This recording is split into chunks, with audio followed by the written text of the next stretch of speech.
There's a passage in this week's Torah portion wherein God tells us that we have to observe His laws and His statutes, and that we have to live by them.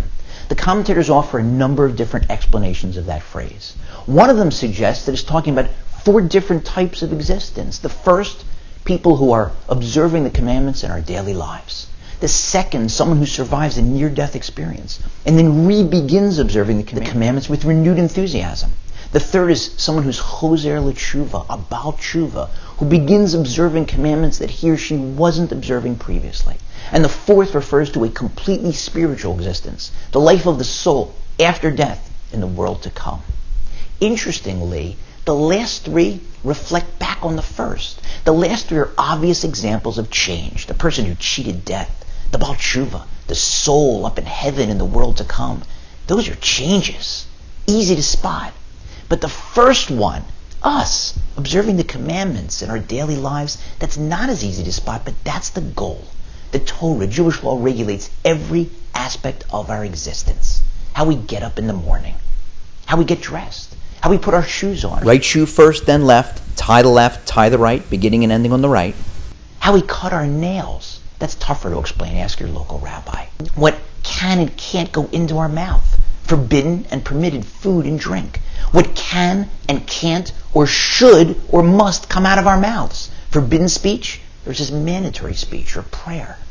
How we conduct ourselves in business. The 3 cardinal rules. Number 1, be honest. Number 2, be honest. And number 3, the most important one, be honest.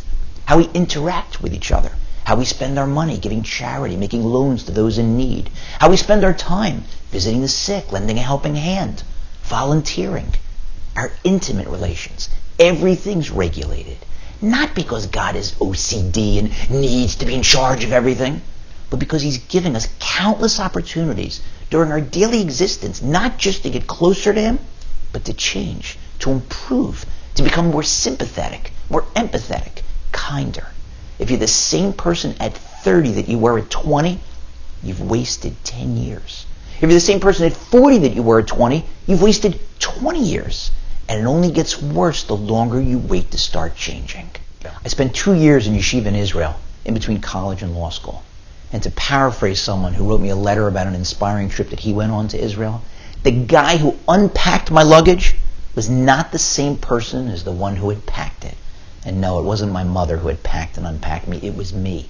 I was a different person. There's an apocryphal story told about Aristotle where he was caught doing something outrageous. And someone said to him, Aristotle, the great philosopher, how can you get involved in an activity like that? And he said, when I was doing that, I wasn't Aristotle. Similar story told about Bertrand Russell, caught in some kind of compromising or unethical situation. And someone said to him, you're a professor of ethics. How could you get involved in that? And he said, and if I were a geometry professor, would I have to be a triangle? The Torah is saying yes. It's not just a book of wisdom and random unconnected laws. It's meant to change you, turn you into a different, better person. God's telling us to live by them, really live, intensely, passionately. I guess it comes down to a simple choice, really. Get busy living, or get busy dying. And what better time to get busy living and start changing than right now, in the aftermath of yet another senseless, brutal, horrifying synagogue shooting. Don't let our enemies win. Go to synagogue this Shabbat, even if you don't normally go. Honor the memory of the slain. Boost the spirits of the injured. Now's the time to get busy living and slowly but surely to start changing. What I was trying to say is